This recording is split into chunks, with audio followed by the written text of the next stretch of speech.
Hello, Israel. It's me, Seven Heaven, coming to you once again with another video. Alright, I want to say I have no rights to the video or music. It's only for educational purposes only. Let's get into the video, Israel. Hear what Woodward TV has to say about the Anunnakis.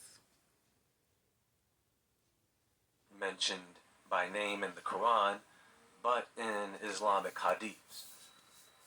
Aj bin Anak. These may be two figures from different religious traditions, but they do have some similarities, particularly in their reputation for being giants and their association with legendary stories. One such story is associated with the prophet Moses and his confrontation with Pharaoh. The Pharaoh and his army chased the Israelites after they fled Egypt.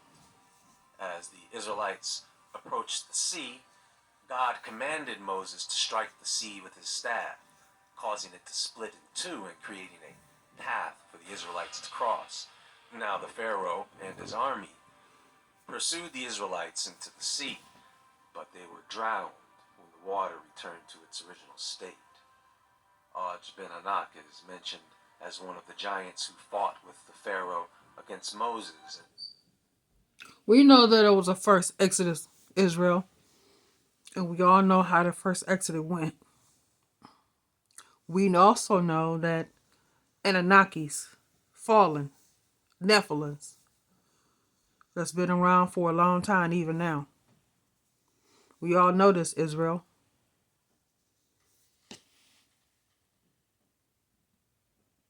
The Israelites. Now, right now, you're probably thinking, what? I think anyone who knows anything about giants would find that interesting, as the mystery behind the existence of giants in ancient Egypt has always been questioned. It's in ancient texts, it's in their stories, myths, and legends. It's painted on their walls, with the megastructures and sarcophagi to go with it all. I would say the evidence speaks for itself.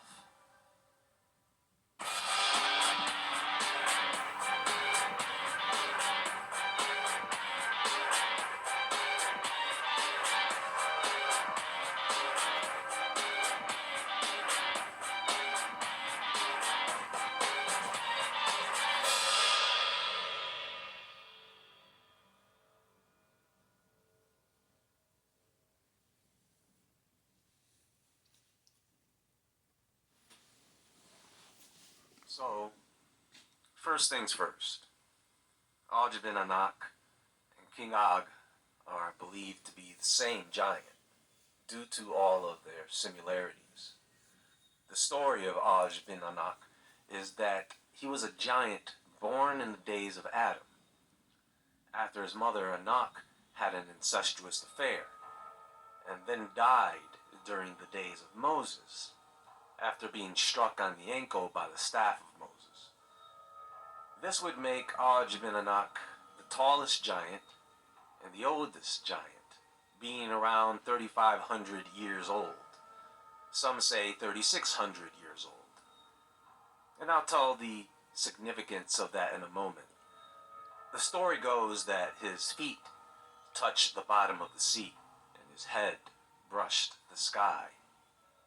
During the days of Noah, during the Great Deluge, the water only came up to the giant's waist, and he would reach into the ocean and pull out fish and whales, and he would raise them up high into the sky so that they would be cooked by the sun and grilled in the palms of his hands. He would drink water from the clouds, which is how the giant sustained himself. He took notice of the ark that Noah was constructing and asked Noah, who was in the container that he built, and then mocked him for it. But one story has it where the giant assists Noah in building the ark by providing the wood used to build it. They stated that he was 3,333 and 2/3 cubits tall. Now, there is the Greek myth of the giant of Crete named Talos, who was was killed also by being struck on the ankle, right? Also, both Talos and Aj bin Anak were said to be the last of the giants. Keep that in mind. Also, part of the folklore of Aj bin Anak is that he was a giant that was a part of Pharaoh's army in Egypt, and that he went along with Pharaoh and his army after Moses and the Israelites. And when Pharaoh's army was drowned by the waves of the Red Sea, it only came up to his knees, and so he lived after that, only for Moses to destroy him later. Now, if Aj bin Anak was around 3,500 years old and was around to see the great flood of Noah and the 10 plagues of Egypt, that means Aj bin Anak was around during the passing of Nibiru, or Planet X, twice. Nibiru, or this planet-like object or star, would have passed during the Great Flood, and then again, around 3,600 years later, during the days of the 10 plagues of Egypt.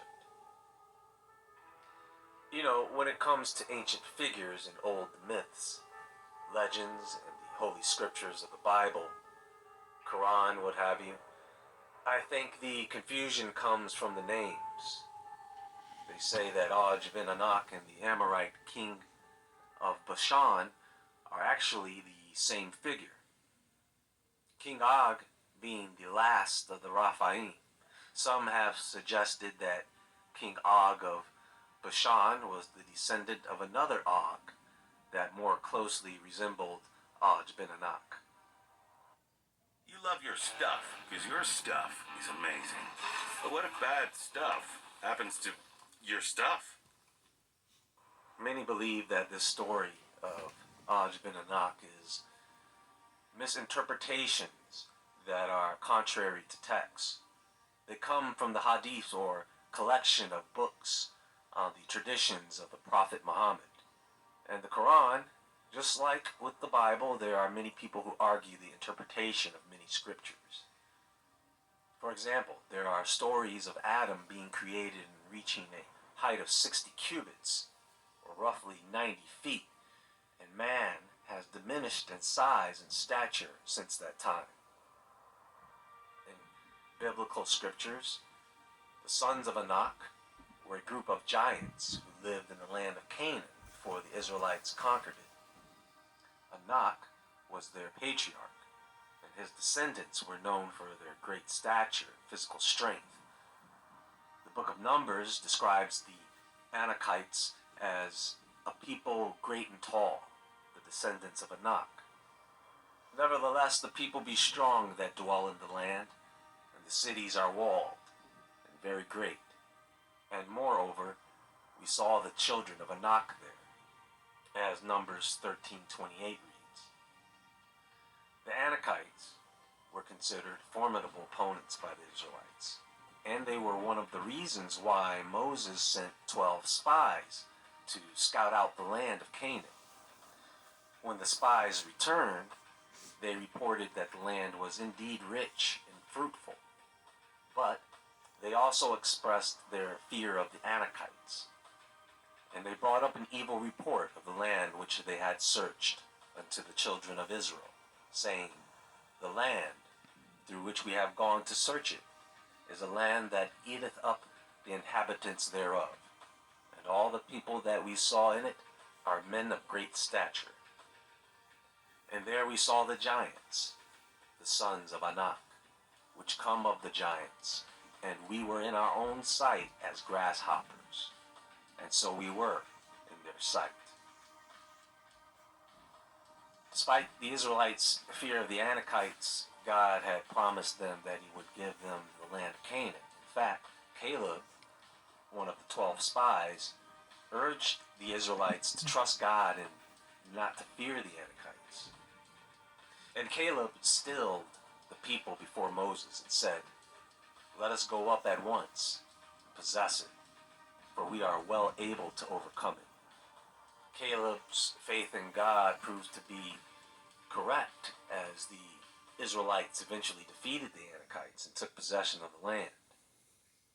The Anakites continued to be a significant presence in the land of Canaan, even after the Israelites conquered it. Some of the most well-known Anakites in the Bible include Goliath, who was defeated by David. The book of Joshua mentions that the Anakites were still living in some parts of the land of Canaan, and Joshua was charged with driving them out. And at that time came Joshua and cut off the Anakims from the mountains, from Hebron, from Debir, from Nanab, and from all the mountains of Judah, and from all the mountains of Israel. Joshua destroyed them utterly with their cities. There was none of the Anakims left in the land of the children of Israel, only in Gaza, in Gath, and in Ashdod there remained. So one of the questions that I've often pondered is, where are all these giants coming from? For example, in certain contexts like the book of Enoch, there are 200 watchers that took wives. And it says that each of the watchers took one. So we're talking about at least 200 giants, give or take a few, born in the days of Adam. Now the issue we run into with all of this is the scriptures state that the flood caused every breathing thing on land to die. Every substance on land was destroyed. The scriptures are very clear about this. So, where do these giants come from after the flood? How do they even have the ability to multiply? Obviously, a giant cannot mate with a female human, so are there female giants? And what do they give birth to? Giant babies? How does anyone on Noah's Ark have blood that is part Nephilim? Does that make sense at all? You know, folks, a lot of people believe that the giants mentioned in the Bible were just really tall people. Just a tribe of tall people. Nothing special. And I thought to myself, well, that's boring. All jokes aside, when you think about the lifespan of biblical figures, I mean, we have descended from the sons of a man who lived to be around 950 years old. Can you even wrap your head around that number? Those of you who are about 50 years old or so, imagine living those 50 years 19 times. You would be able to see all of the colonization of the United States of America up until today, with a few hundred years left over. Israel, back in those days, they didn't have the food that we ate back then. So they ate a lot of fruits and they ate a lot of healthy vegetables. And this is why they were able to live such a long age, because they didn't have the food that we eat now. Had they had the food back then that we have now, there's no possible way that they could have lived that long. 100 and something, 120, 130, 140. Yes, because they were eating right. May have a body of an old man, but that don't mean that they were strong, healthy, and that plays a important role back then in biblical times, Israel. Because if you eat right, you live a longer life. Which of us can compare to a person who's been worshiping God for hundreds of years? Well, that's all for now. I have quite a bit of material to get to you guys, so there is more to come very soon, so stay tuned. Be sure to visit the website, woodwardentertainment.com, where you can sign up to become a level 1 member for exclusive content. All right, much love, Woodward Israel. TV is also on Rumble, so you can watch